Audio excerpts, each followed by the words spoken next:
Mekai Becton to the Philadelphia Eagles was a smart move by Howie Roseman. And it looks like ex-wide receiver that's not retired anymore, John Ross, the speedster, is coming in to work out for the Philadelphia Eagles next week for rookie camp.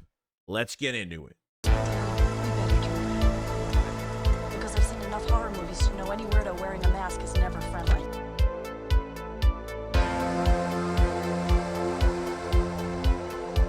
Yo, what's going on, guys? I hope everyone's having a fantastic day today. So, not even a day after the draft, a full 24 hours, Howie Roseman is just he keeps wheeling and dealing, always trying to give us at the best odds to increase this roster for what it is. And yes, I mean, this would probably make more sense from what we're going to talk about here because Mekai Becton, the former tackle, the former 11th overall pick in 2020, is now signed with the Philadelphia Eagles pending a physical right now. Now, the deal and its information says offensive line help in Philadelphia, former Jets first-round draft choice. Mekai Becton plans to sign a one-year deal worth up to $5.5 million with the Eagles pending a physical Monday. Per his agents, Alan Herman and Jared Fox, Becton is expected to be the Eagles' swing tackle. Eagles offensive line coach Jeff Stout was a proponent of signing Mekai Becton, and if when he passes his physical, Becton officially will report to Stout and you. So, got to pass the physical. But this is a hell of a move. This is a fantastic move for so many reasons, man. Because realistically, if Mekai Becton works out here and, Jeff Stout gets his hands on him and molds him to what he wants, I mean, Lane Johnson might have one more year after this year, and then, you could re-sign Becton after this year to get him prepared to be the starter. To play left tackle, right tackle. I mean, here are kind of the stats of what's been going on with him the last few years, and really since he's been drafted, okay, because we'll be kind of realistic with it.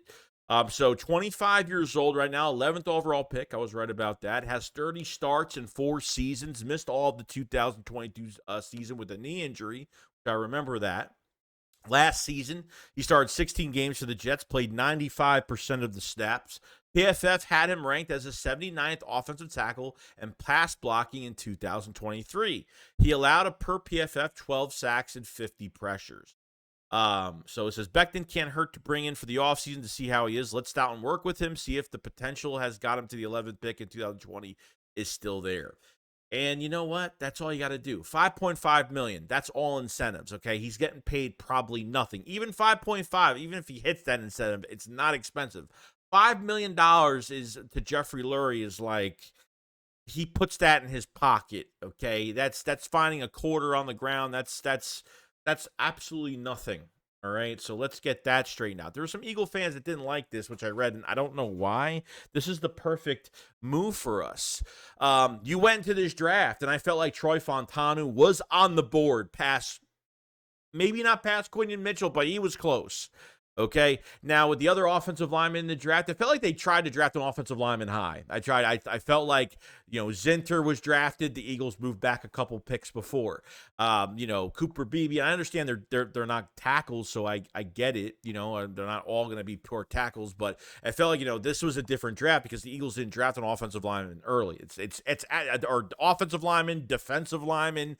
The trenches is where it's at, and they followed their board, and that's what I wanted because you have a successful free agency and you hit on a lot of positions, but still want to add to those positions.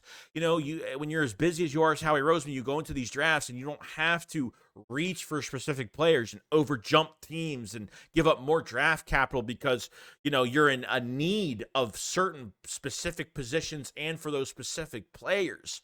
But with this right here, with Lane Johnson retiring in a couple years, you could re-sign Becton after this year. There's nothing wrong with that because how many times have we lost Lane Johnson the last few years? We got to put Jack Driscoll at right tackle. I mean, it was an automatic weakness. I felt like teams knew what side to attack.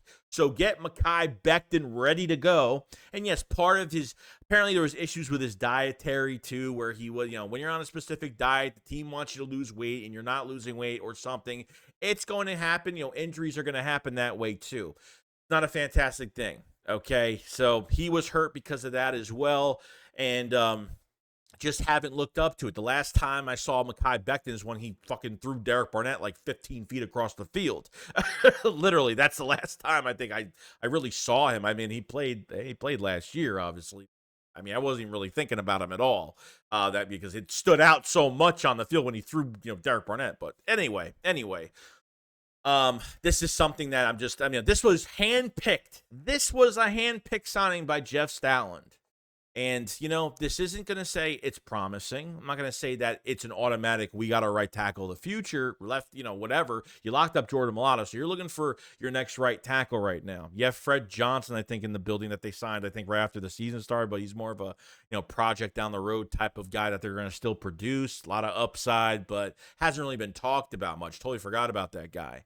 But Mekai Becton, he's shown a lot. He has shown a lot of flash, and let's see what Jeff Stoutland is the best coach on this team. Okay, anything Jeff Stoutland wants, he gets. Okay, you haven't really drafted any tackles. You got Dylanmcmahoneagles in the 2nd and the 7th round. You know what I mean? So, you have a guy who can play all 3 inside positions, guard and tackle. Matt Hennessy, guard.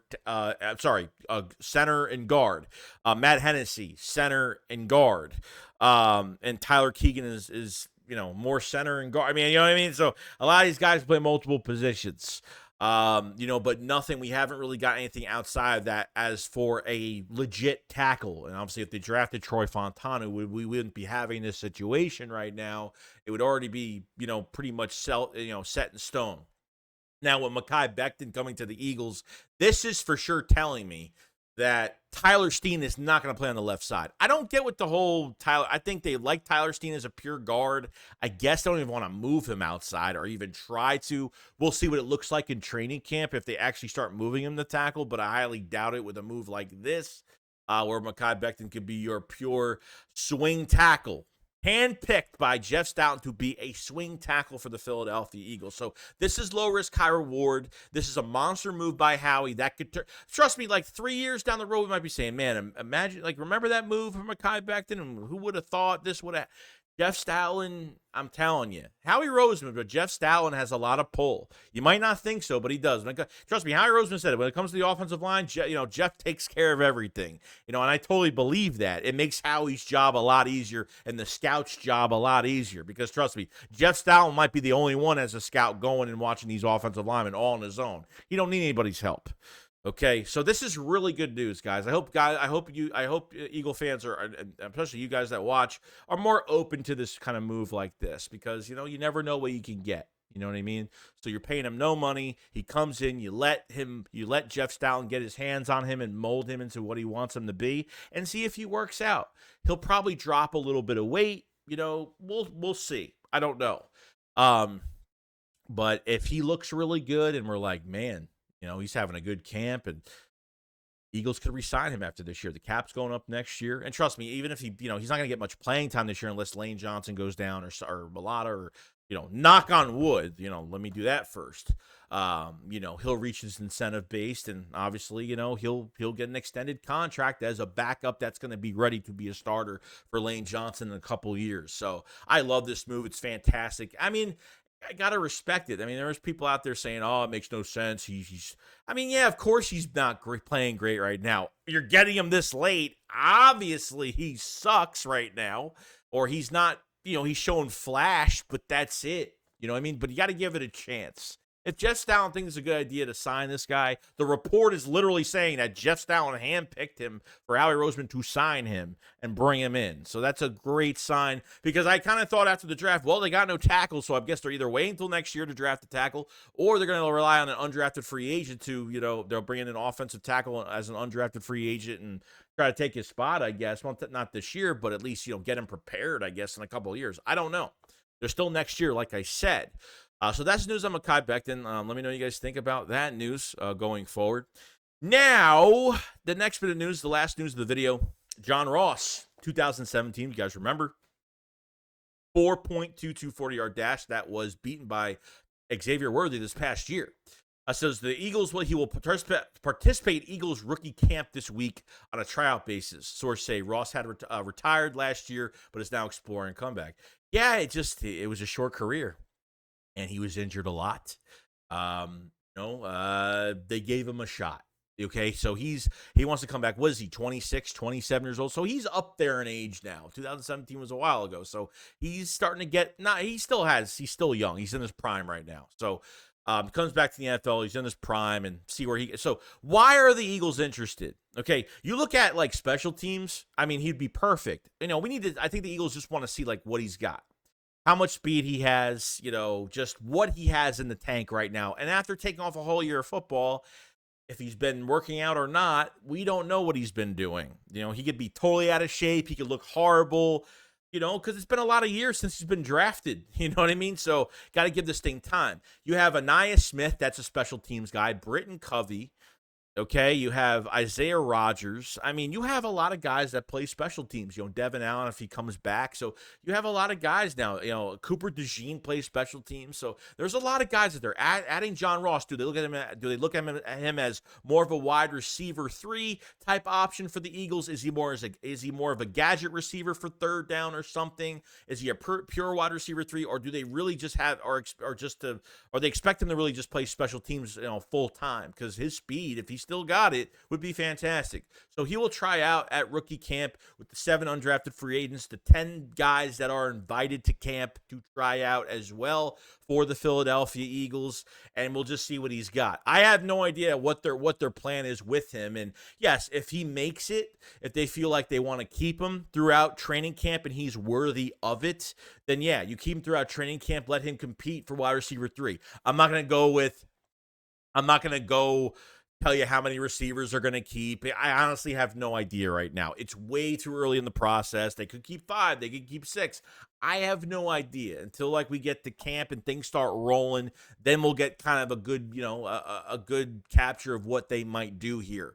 But this one kind of, I guess, floored me or kind of surprised me a little bit because he hasn't played in a while. I don't even know what he did for the New York Giants, to be honest with you. I don't even know if he even had any playing time or he was injured or whatever. So he probably could have been off for almost 2 years at this point. You know what I mean? So with Devontae Parker, with AJ Brown, Devontae Smith, Devontae Parker, Paris Campbell, Anaya Smith, Britton Covey, Johnny Wilson. They got some guys now. They got some youth in the building now, and adding John Ross's speed to this, who knows? He might make the team as a special teamer and give us 5 touchdowns on the special teams. You never know. But yes, wide receiver 3 definitely needs more competition. I want as much competition at wide receiver 3 as possible. I don't care if it's just wide receiver 3 and special teams or neither or both, whatever. Give us as much as possible. So that was the news on John Ross coming to rookie camp. Very excited about it, and yeah, it should be amazing. So if you guys are happy about the Mekai Becton signing, let me know. Why is it a good signing, a bad signing? Do you like it? Do you think he can replace Lane Johnson? Do you think it'll work out in the future? Let me know. Have they signed enough offensive linemen? Is there more moves to be made? And obviously the news on John Ross. How do you feel about him? And I want to hear from you guys. What do you think they're going to do with him if he actually makes it to training camp? If they allow him to come to training camp with the Eagles, like what do you think they're going to do with him? Is it purely special teams? Is it both wide receiver and special teams? So you guys let me know. And if you guys haven't checked out, because I don't say it enough, if you guys haven't checked out the channel in general, you're new here, definitely subscribe for more Eagles news every single day. And obviously, yeah, like the video. It does help out the channel tremendously. Thank you for all the support through the 3 streams of the draft and all that. There's so much more going on, and can't wait till Eagles training camp. But there's definitely still a lot to talk about regarding all the draft picks, undrafted free agents, which we'll go through in a couple days. If you guys haven't checked out the Philly Shakedown podcast merchandise, definitely check that out in the description below of all of the merch of some of the players that we love and made some really cool designs out of. So definitely check that out as well. You guys have a fantastic day. I will see you guys on the next one. Shake Squad up, follow slide. Peace out, guys. Peace.